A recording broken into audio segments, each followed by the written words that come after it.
Para entender el proceso de democratización en América Latina, primero tenemos que entender los planteamientos de la doctrina de seguridad nacional, que se ubican inicialmente en Estados Unidos con un enemigo claro, el comunismo, en el contexto de la Guerra Fría con la URSS y Cuba. Después de la Segunda Guerra Mundial y con una vasta destrucción en Europa, Estados Unidos se autodesignó como el salvador del mundo occidental ante el comunismo internacional, mientras que en Latinoamérica se materializó como una lucha contra un enemigo interno, supuestos agentes de comunismo y guerrillas o cualquier grupo o persona opuesta a la milicia. La doctrina de seguridad nacional consistió en una toma parcial o total de las instituciones del Estado por parte de los militares, militarizando así el concepto de seguridad y viendo cualquier disimilitud social como una amenaza subversiva. Siendo un concepto adaptado a la realidad de América Latina de hace más de 6 décadas, se hace notorio cómo tomaron fragmentos de la doctrina a conveniencia, crearon un enemigo alrededor de la población civil, también alimentado por gobiernos históricamente oligarcas, los cuales utilizaron las instituciones del Estado para callar el descontento social y así perpetuar su poder. ¿Esto cómo ocurrió? Le dieron un tratamiento de confrontación bélica a cualquier tipo de manifestación de inconformidad, gestando un descontento general debido a las acciones criminales hacia los derechos humanos y de excesos creados por un poder absolutista, alejado de las tareas iniciales de los militares. El triunfo de la Revolución cubana impulsó la formulación suramericana de la doctrina de seguridad nacional, contrarrestando la represión del Estado de acto carácter militar. Nacieron en Latinoamérica movimientos de izquierda armados en diversos países. Así nació la época revolucionaria de América Latina, que se gestó en países como México, Chile, Cuba, Argentina y Brasil. Desde la política de seguridad nacional, esto se consideró como una parte de la Guerra Fría, lo cual habría enfrentado de manera militar. Aunque estos movimientos fueran mayormente creados por jóvenes estudiantes, habría enfrentarlos. Esto para Estados Unidos representaba inestabilidad política y un problema para los países del hemisferio. Debido a esto, nacieron diversas organizaciones regionales en estos países para intentar derrotar las fracciones comunistas y de guerrillas internas. De esta forma, se ignoraron las necesidades básicas del desarrollo y las aspiraciones autónomas de las naciones. Además, frenaron muchas políticas reformistas y se atentó contra los regímenes considerados de izquierda.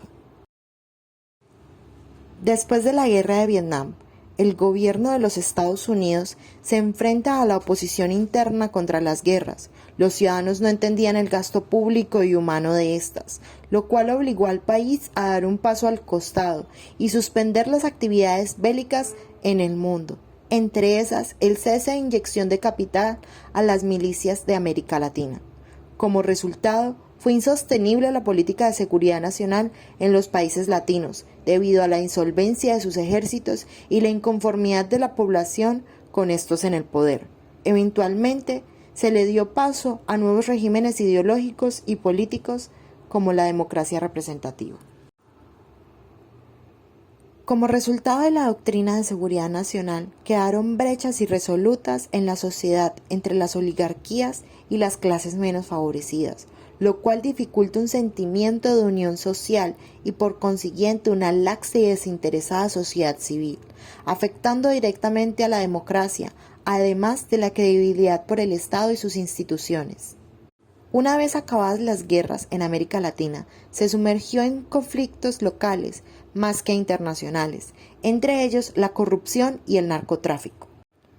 Pasando de la lucha contra el comunismo a la lucha contra el terrorismo o el narcotráfico en América Latina, lo cual propició eventualmente otro tipo de intervención por parte de Estados Unidos, quien se erigió como ente hegemónico en las Américas, lo cual secundó una acelerada globalización en la segunda mitad del siglo XX, para la cual América Latina no estaba preparada, y generó otro tipo de conflictos económicos crecientes como la desigualdad y crearon una brecha más incorregible entre los países centrales a los países llamados subdesarrollados.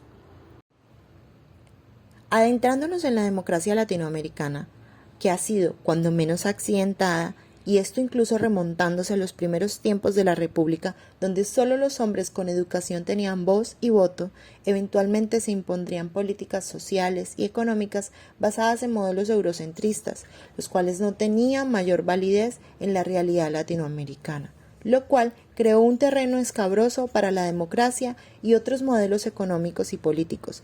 Eventualmente, desde la Segunda Guerra Mundial y el fracaso del nuevo orden mundial, se desarrollaron modelos de mejora política internas y sociales en los países latinoamericanos, aún con proyectos mal adaptados, eurocentristas o provenientes de Estados Unidos.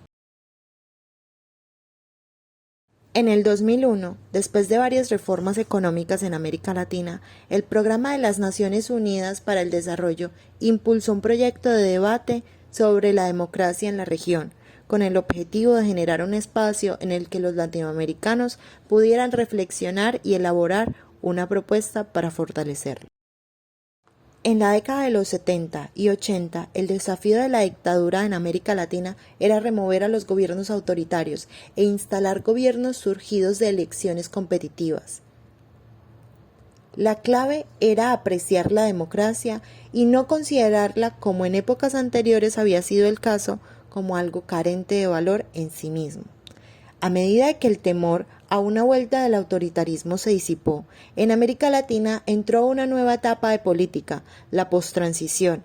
En esta fase, los límites de una visión minimalista de la democracia se hacían más evidentes y tomó relevancia la necesidad de articular una concepción de lo que vino a llamarse la calidad de la democracia, referida centralmente al objetivo básico de la democracia: mejorar el bienestar de la población. La relación de los tres procesos estructurales de América Latina. Primero, el sociourbano. Durante los últimos 15 años, la situación laboral ha desmejorado en casi toda la región. El desempleo y la informalidad aumentaron significativamente. Además, cayó la protección social, salud, pensiones y sindicalización de los trabajadores. Esto vincula a un desmejoramiento de la distribución de los ingresos y un aumento de la pobreza actual, configurando un cuadro cuyos efectos tendrán consecuencias muy negativas a mediano y largo plazo. En lo económico, los ciudadanos tienen expectativas respecto del funcionamiento de la economía. Ellas provienen de la ideología igualitaria subyacente a la democracia y de la prédica de los políticos nacionales, de los medios de comunicación, de las organizaciones internacionales, etc. Durante la década de 1990 se instaló como promesa de desarrollo un modelo económico del que hoy muchos se sienten defraudados.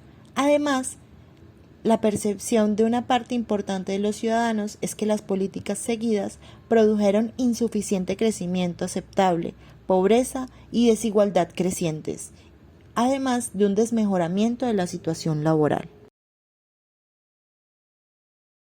La indiferencia que se vive en el panorama político de América Latina y de los que construyen agenda del debate público no pueden continuar indefinidamente ignorando el clamor de decenas de millones, a menos que estén dispuestos a pagar el precio del languidecimiento de la democracia.